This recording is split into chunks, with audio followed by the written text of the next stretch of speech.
All right, listeners, I am honored to have Tony Lowden on the podcast this week. Like so many times, I have listened to the people who tell me you need to interview this person. So we're going to get into it, but it's Pastor Tony Lowden, and we'll talk about all that. But Pastor Lowden, thank you so much for being here today. Thank you, Tim, and I'm honored to be here. So I want to start with the listeners getting to know you a little bit better, and we're going to get into all the amazing things. And again, all of this is on the bio. It's in the on our website page. You can come in and see that.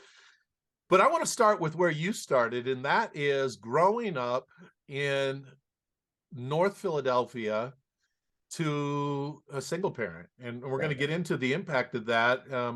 So if you could kind of help a listener understand where Tony Lowden started from. Well, North Philadelphia is one of the worst ghettos in America. I say that because I've traveled all across the nation. I've been in South Central, I've been in Compton, I've been in parts of Oakland, and all the places where people say they're the worst ghettos where pockets of people are living. Nothing compares to North Philadelphia. I grew up in a single parent home where some of the young people out there that might be listening to this podcast may understand this a little bit better, but I grew up in a trap house, right? And that trap house, some of us older folks out there, we're known them as the bootleg house or the speakeasy house. It's a place where all the drugs and alcohol and everything that you can think of takes place in that house 24/7, every day of your life. I mean, from Sunday to Sunday, it takes place. And so I was a slave of that house, and my mother ran that house. And basically, it was my job to come home from school every day to clean up that house, to clean up the vomit, to clean up the ashtrays and pick up the beer cans and take out the trash, and sometimes clean up my own mother's vomit, because she was addicted to alcohol in the same environments and everything that I was growing up in. Most of the men in my family was in and out of prison. My father was no longer in the picture. I mean, I never knew my dad. In fact, I can't even tell you what his voice sounded like. Wow. I never forget when my mother, she used to beat me with a braided extension cord because I would come home late from school to do work at the home.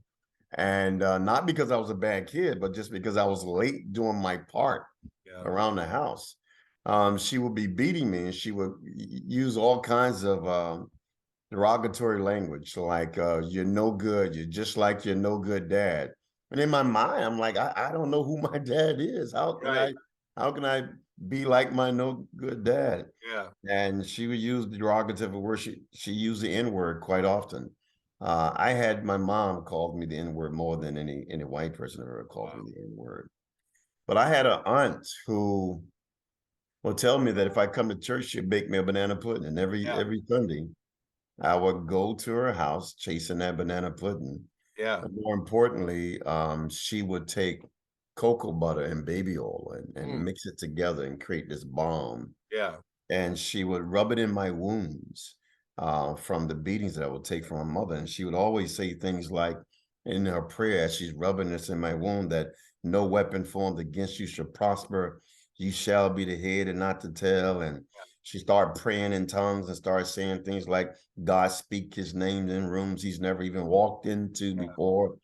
And it all, I didn't understand all that when I was a kid, but the moment I had an opportunity to take the position working at the White House, being the reentry czar in charge of prison reform for the whole nation, it dawned on me that the things that my Nana was speaking over my life had all manifested. And if it wasn't for her being the woman who showed me what it was like to be able to make it and turn me into the man that I am today, I wouldn't have made it out of North Philadelphia. So you jumped to that, but you were the prison reentry czar for President Trump, which in and of itself is pretty amazing coming from where you came to get to that. But you're also the pastor of another former president who is former President Jimmy Carter. Yes. I think, Tim, you know, in my life, I've learned that I don't worship the donkey, I don't worship the elephant, I Amen. worship the lamb. Yeah. And so that has given me an opportunity to be able to work on both sides of the aisles in the Yeah. spaces that I care the most about. And that is growing up in North Philadelphia, what has given me the passion for children who have are been in and out of our prisons and jails. Their parents have been in and out of prisons and their jails. And being able to do those things have led me Yeah. to be able to do things I never thought I would do. And be a kid who made it out of trap house to become President Carter's pastor.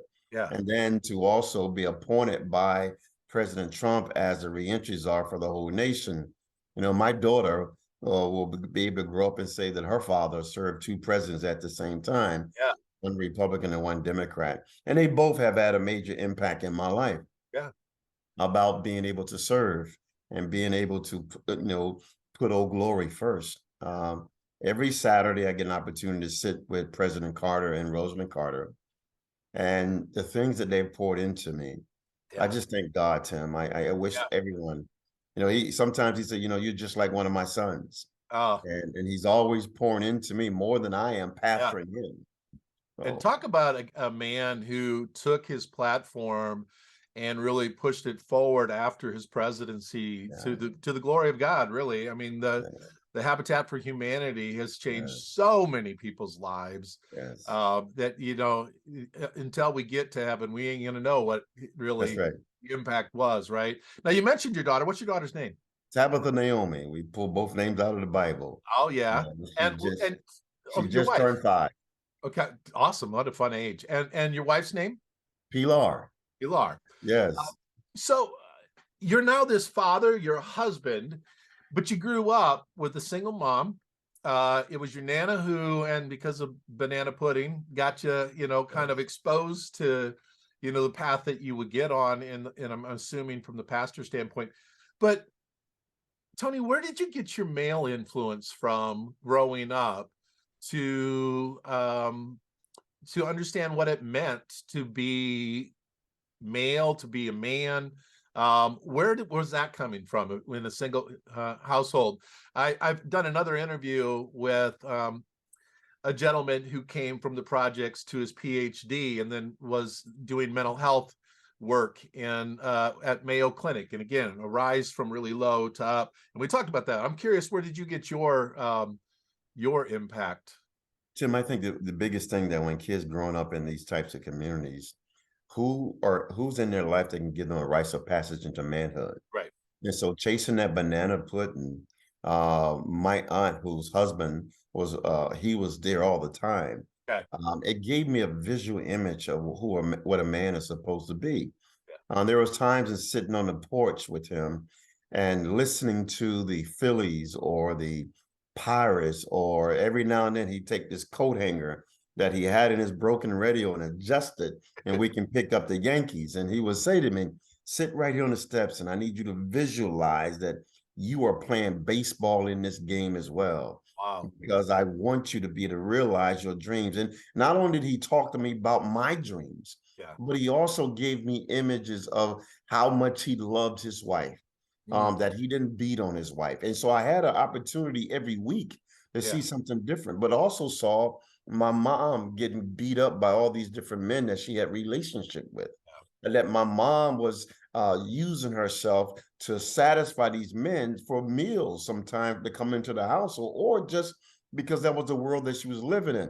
Right. But every weekend, I had an opportunity to sit on the steps Yeah. and sit with my uncle who was just pouring into me. Yeah. And he lived 27 blocks away from where we lived, but he had a whole different perspective because he wanted to break the cycle. Okay. But my nana did all the work, right? Yeah. She Yeah. did the fishing and the hooking, but it gave me an opportunity to see something different. So many children in our nation never get a rites of passage into manhood, never get a rites of passage into womanhood. Right. I had a Vietnam vet that would sit down. He lived next door to the trap house I lived in. He knew what I was going through. Yeah. He said, I really can't help you, but let me teach you how to play chess. Oh, wow. And we sat on the steps every day, and he was teaching me how to play chess. And he said, this is just like life. Mm. Although you live in hell, you got to be 12 steps ahead of everything in your life so that you can always overcome it, no matter what comes at you. And those things, you know, God just placed certain people in my life to give me this here look of something that I wanted. I wasn't born on the Cosbys. No. I was not in the Brady Bunch. I was born in a house where there was literally hell every day. Yeah. From people beating up my mom, no father in the program, drugs and alcohol, all the male involved in gangs and drugs. But it never crossed my path because I had some people that was intentional in my life. And I just think that we as servant leaders across the nation, we have to be intentional with our babies. Yeah. We have to be intentional with showing them what good looks like, because most of the children don't know what good looks like. Yeah, and that goes into kind of the work you're doing today. Can you talk a little bit about the work you're doing today with Reentry? You got your ViaPath shirt on. You're working for them. You're doing great things. Talk about kind of how are we going to do that, Pastor Lowden? Because that's what triggered this whole thing for me, right? I'm a dad of 3 young men. I've got, they're spread out a little bit. I've got one who'll turn 30 this year. I got a 16-year-old with special needs, and I got a 12-year-old. And for me, the passion has become, because my work has brought me in and amongst juvenile justice facilities a lot. Especially the last 7 years, I've worked with the Council for Juvenile Justice Administrators and have been really exposed to what's out there and seeing these kids. And a big part of the problem is, I always say there's 2 issues that we've got to fix in order to fix the system. And one of them is education. We've got to get these kids better access to the education that's needed to get them out of what I refer to as the zip codes that they're coming from, because the vast majority, and you know this, I'm preaching to the choir, are coming from the same places and they're going back to the same places. And until we fix the place, we don't have a fix. The other one is that they have little or no positive male role models in their life. And so we've got to fix, education, but we got to fix the man side of who kids see. Right. And having that person. And when I say that, again, we've talked to one of my first episodes was with a guy from Christopher Campbell is his name, from Virginia. We talked about that doesn't mean masculinity. It just means malehood in a man, another person to see. So in the work you're doing now with the reintegration, what is the stuff that you're doing now? Tell the listener about what the work is that you're also doing besides all the other stuff that you do. Well, when I was the reentry czar, I was able to be appointed to that position because of the work we did in Georgia under Governor Nathan Deal. So I worked for Governor Nathan Deal, helping with reentry, reintegration, where we were dead last at one time, but we ended up being one of the best models for the whole nation. Yeah. So when I left the White House, my job at the White House was able to coordinate reintegration, reentry, all the agencies working together. Yeah. I even had convening authority where my first meeting, I was able to convene all the 17 agencies together in the situation room at the White House. Wow. Think about that, from the trap house to the situation room at the White House, where all the heads of those departments, the secretaries was in there, from Bessie DuBois to Ben Carson, you name it, they were all there. And I was actually sitting at the table telling them what we should do for the nation around reentry, reintegration, because all of them have resources, but they all work in silos, the same way our local government does. They all work in silos. And what's the greatest thing about me working at ViaPath now, I don't have to depend on an election to determine when and how long I keep doing this work. Right. So at ViaPath, with this corporate company, we're doing reintegration. We've been talking about reentry for years. But think about this, Tim. Over 2 million people in our nation are incarcerated. Yep. 78 million has criminal records. A great deal of them started when they were children, end up having criminal records. That means felonies. If I have a felony, I can't vote. I can't get government assistance. I can't go and get jobs because some companies have not banned the box. I can't get occupational licenses. I'm having a hard time getting insurance. I can't get banking. I can't do it. I end up in a lifetime of poverty. Right. And so when a person started in the juvenile system and trapped in our failing schools across the nation, their school systems are now starting to look like the prisons. And that is hurting our children across the nation because they don't see what good looks like. They have no financial literacy that they're going through.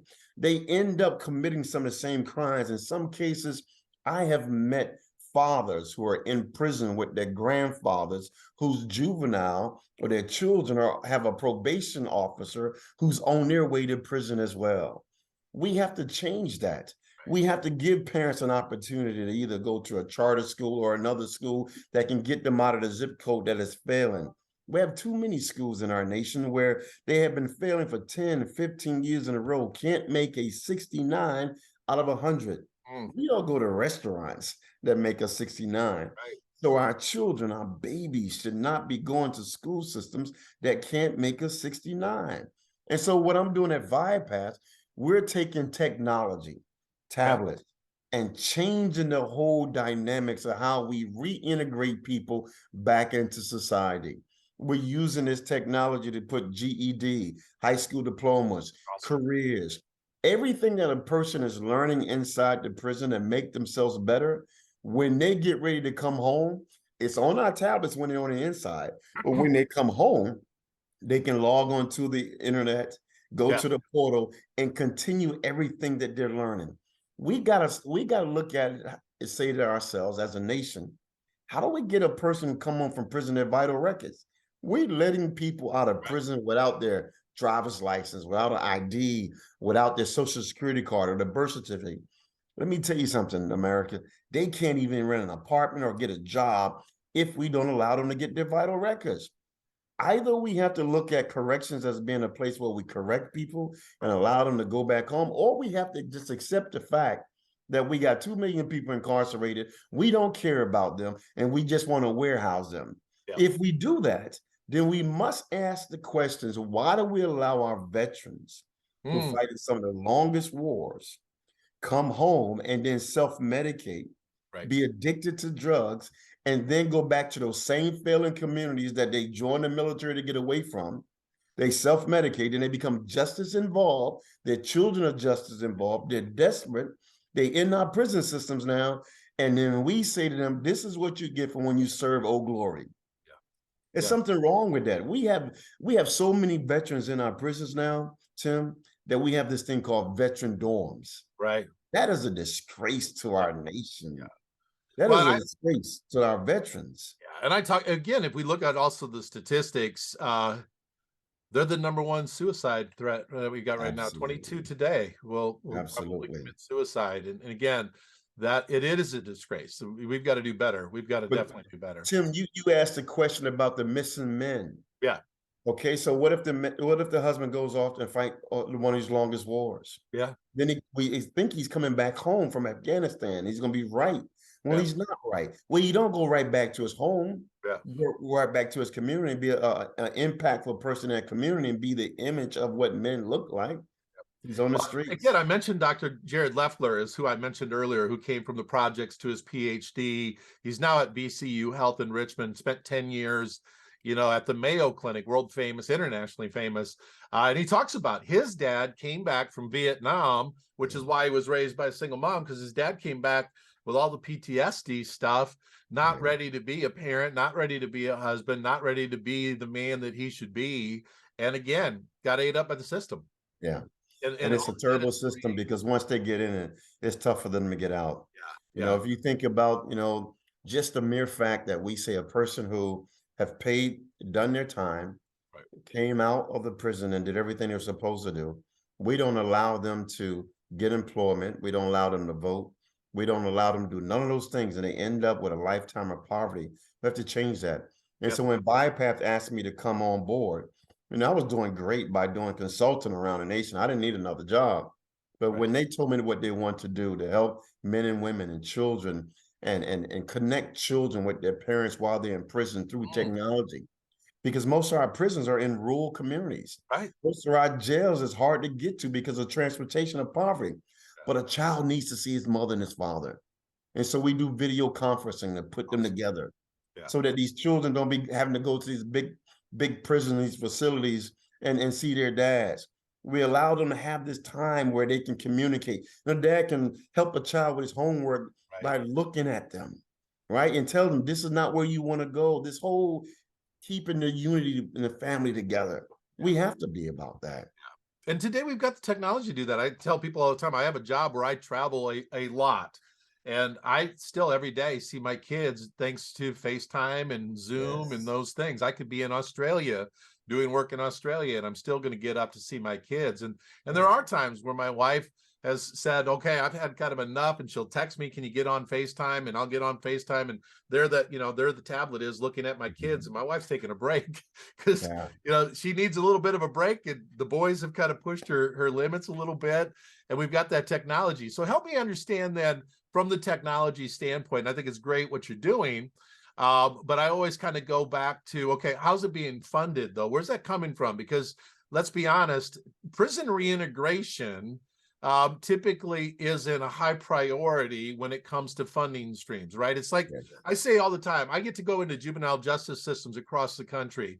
And if what I get to watch was on the news every day, we'd have a whole different community of thought around it. But people are just kind of happy to say, okay, that's over there behind that big building I drive past with all that razor wire, but it's not me. I don't have to worry about it. And yet it is. I mean, when we talk about the systemic issue about what's happening behind the razor wire when people come out. So how does ViaPath get funded then to be able to do that? Because technology isn't cheap. Where are you partnering with? Well, our CEO have decided that all the educational stuff that we're putting on our tablets, we're giving away free. Awesome. All of it. I mean, everything that we do from A to Z to put on our tablets and put on the LMSs, we're giving away free to men and women who's in our prisons and jails across the nation. Awesome. We do have premium stuff on there that Department of Corrections and jails pay for. And that helps pay for the tablets. But we all have on there, as well as music and videos on the tablets. And the inmates themselves have money on their books, so they pay for that as well, which helps pay for the tablets. Right. We have to look at this partnership. Government has to come alongside with corporate America to make it happen. And here's why. Corporate America, nonprofits and churches and organizations like that, they are working in these communities after 5. Government goes home at 3:45 or 4 o'clock. They get on the road and they're going home. But corporations, nonprofits, and faith-based organizations are working in these communities. If government partner with the right folks, we can lead the way of changing people's lives across the nation. We have to do more with education. When the pandemic opened up the doors for technology inside the prisons, no prison wanted technology. But what happened when the pandemic hit, and I was at the White House when it hit, we had to lock down our prisons because they were super spreaders. Juvenile justice. We locked them down.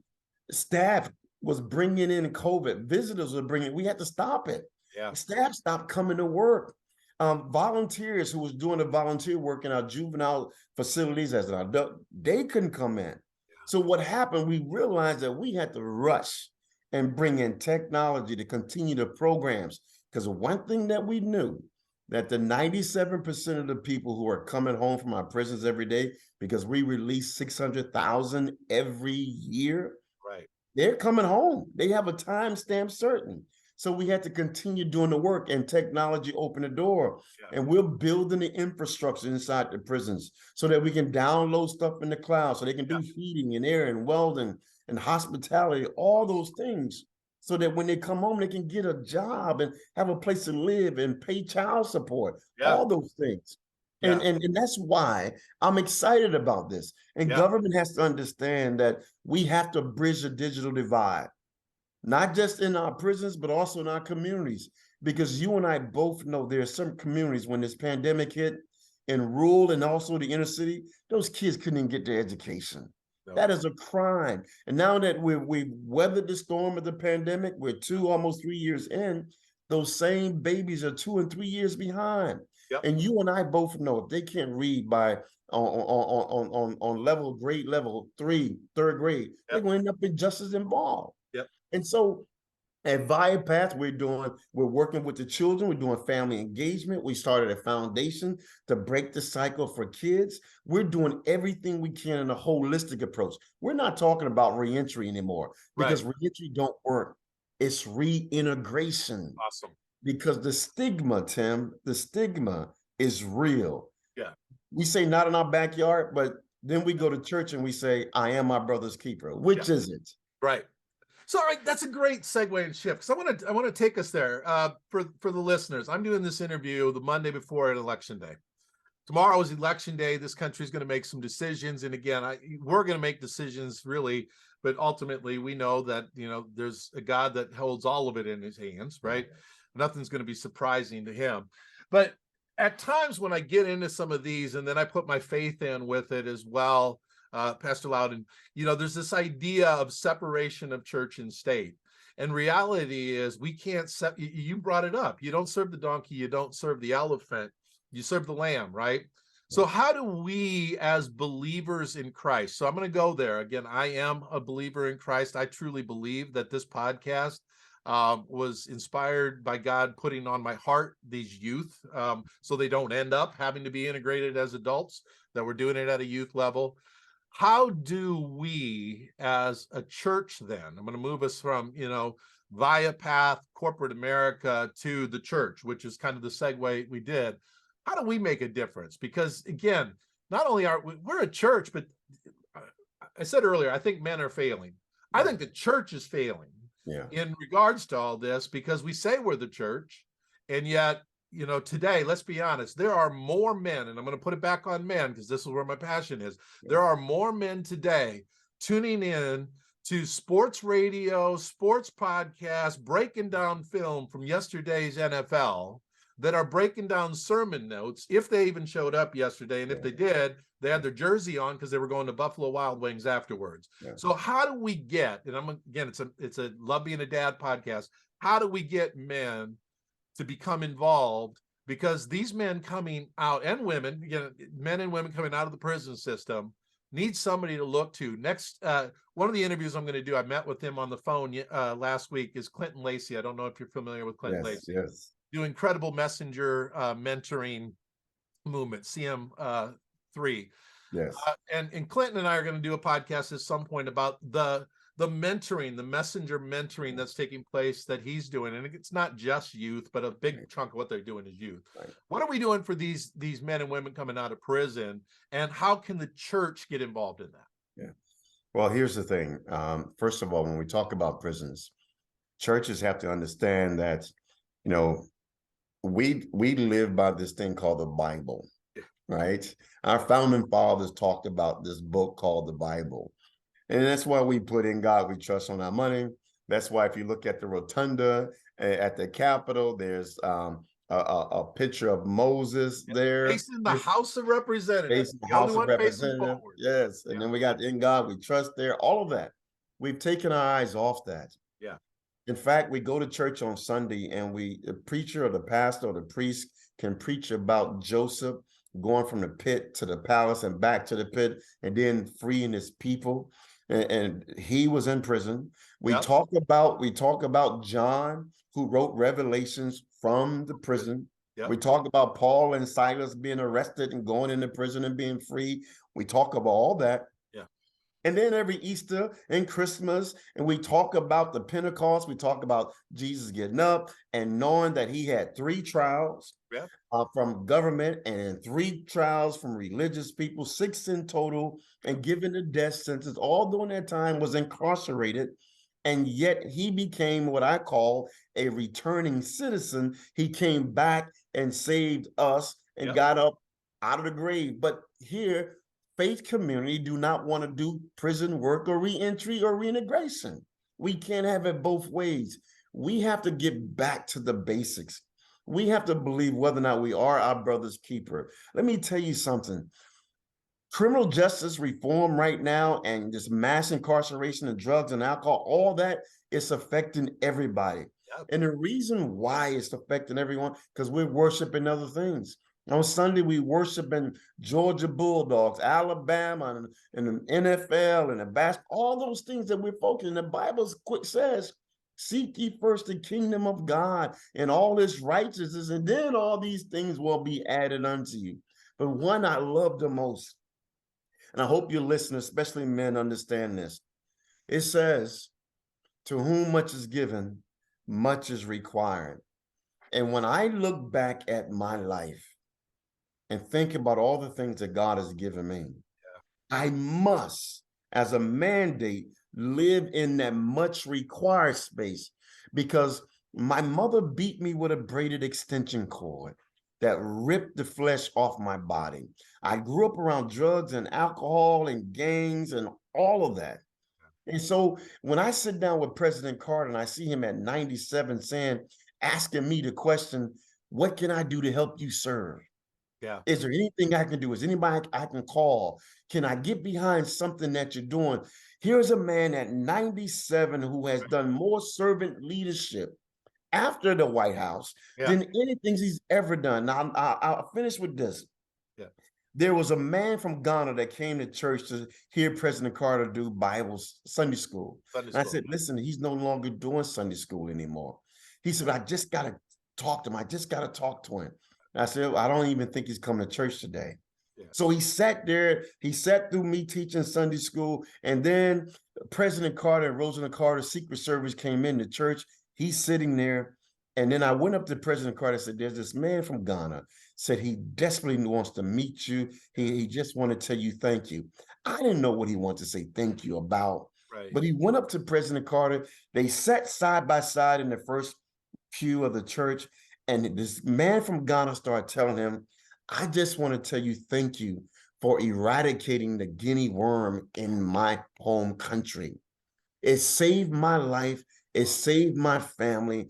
I end up going to medical school in Michigan. I've graduated. My children in the background. My wife's in the back of the church as well. I just came back to tell you thank you. He is bawling with tears. President Carter is bawling with tears. Their heads are touching each other, their foreheads. And what it reminded me of, that one of the lepers came back to say thank you. Yeah. And here these two leaders, one white, one black, has been blessed by God. To whom much is given, much is required. And they've made an impact. This is what we're called to do, Tim. Yeah. We're supposed to serve. It's not about being black, white, Republican, or Democrat. It's about Old Glory. It's about this world. Yeah. It's about us taking our rightful place, men being the spiritual covering of their household, in their communities, so that God can expand our territory for his glory. It's about giving. Yeah. And I ask your listeners, if you're listening to this podcast today, ask yourself the question. I don't want to know the answer. Yeah. Where are you giving at? Yeah. And where are you serving at? Yeah. No, I love that. I love that, you bring up President Carter and the age thing, because one of the huge impacts in my life, in fact, it's the only picture, I got pictures hanging up here, but this the only picture sitting on my desk is a picture of me as a young man with Dr. John Wolbert. Oh, yes. And Dr. Wolbert, I had the opportunity to spend a weekend with him at a church thing that we were doing back when I was in college. And he was 84 years old. And we picked him up on this prop plane, in small town America. We got him out of Sioux Falls, South Dakota. We were flying down to Sioux Center. And I said, Dr. Wolbert, at 85 years old, when are you going to retire? And he goes, show me in the Bible where it talks about retirement. Yes. Because I'm doing more writing and more speaking today than I've ever done. And I'm going to do that until, and it's funny because I have friends my age already, I'm 54. They're looking at retirement. They're doing all these things. And I'm like, when are you going to retire? As long as I can speak, the job I have, in all honesty, is especially if I keep doing more of this kind of stuff, I don't need to retire. I need to keep talking about. That's a great word. That's a great word and great message, because Christians always get to this point that they retire and they start sitting on their works.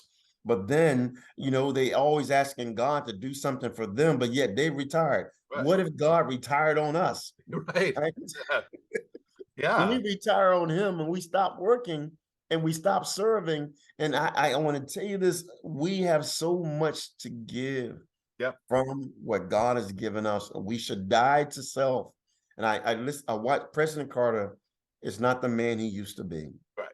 His mind is sharp, but his body is not what it used to be. Yeah. I watch tears roll up in his eyes when he wants to do things that his body no longer can do. And he still wants to serve. He still wants to build houses. He still wants to go, but he just can't do it anymore. But guess what? He is still trying to find a way to serve. And my understanding is that and I think I watched an interview, he and his wife ask you anytime you're together about what they could be praying for, right? Yes. And that is serving. Again, when you've Yes. got especially the heart, I think that they have, that's a pretty good connection, I think, to our Lord, to be able to get some direct intervention Yeah. in that we need.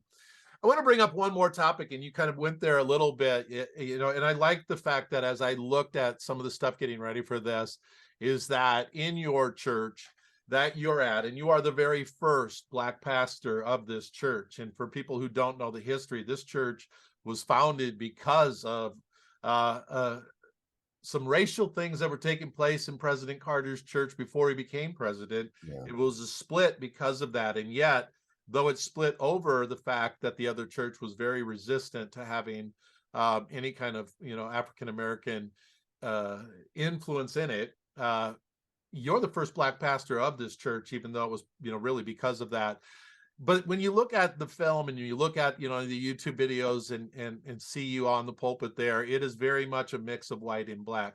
How do we get away? Because again, I did an interview with Mo Hobson earlier. He is a probation officer in Harris County, Houston, third largest juvenile probation officer. He's been a friend of mine for years. We talked about the disparity of color in juvenile justice, and it's even more pronounced, let's be honest, in prison. Yeah. So how do we get away? Again, we've been spending hundreds of years talking about it. How do we get away from white church, Black church, white and how do we again this is where I hold the church accountable a little bit on it, right? Because we fail when we don't integrate as a body of Christ to show that we were all created in the image of God. Well, that image isn't Black, it is not white, it is an image of servanthood that needs to have every color, race, and that was our great commission, to go out and do that. And yet we fail as a church in that. So how do we do a better job of that? I want to get into the racial division that's still happening. We see it in our politics, we see it in our churches. What can we as Christians do? I think our leadership has to get back to the basics, and that is the Bible. Yeah. I think we got to go right back to Christ. We got to look at ways of saying, you know what? It's not about me. It's not about my beliefs. It's not about my culture. It's all about what the Lord says. And we're all from different tribes. And if you look at the tabernacle, when they had all the different tribes working in the tabernacle on different walls, they all had a role. We didn't just say that, we can't have Blacks on this wall, we can't have whites on this wall. All the tribes had a role. And it's the same way within our nation. We all have a role. We can't just sit around anymore. Let me tell you something. In this criminal justice space, my very first visit to a prison when I was working as a reentry person in Georgia, there was a 92-year-old white woman by the name of Katie Wright, who served Phillips Prison in Georgia. And she said, Tony, I need you to come. I need you to come. Well, the date that she chose me to come was on a Friday, and I drove there. In Atlanta traffic, it was just bumper to bumper. I was 2.5 hours late because of the traffic. I called and said, Miss Katie, I can't come. She said, Tony, please continue. She said, I'm not worried about the traffic. I don't care if you're late. These men have nowhere to go. She said, I need you here to see what's going on. When I got there, she was sitting outside in the July heat waiting on me. 92 years old, this white woman. We go inside and she takes me to the hospice wing inside the prison. And she walks me over to a white gentleman who is in between making his transition home. And he says, I said, is there anything I can do for you? He says, if you can just get a pastor to come up here to pray for me.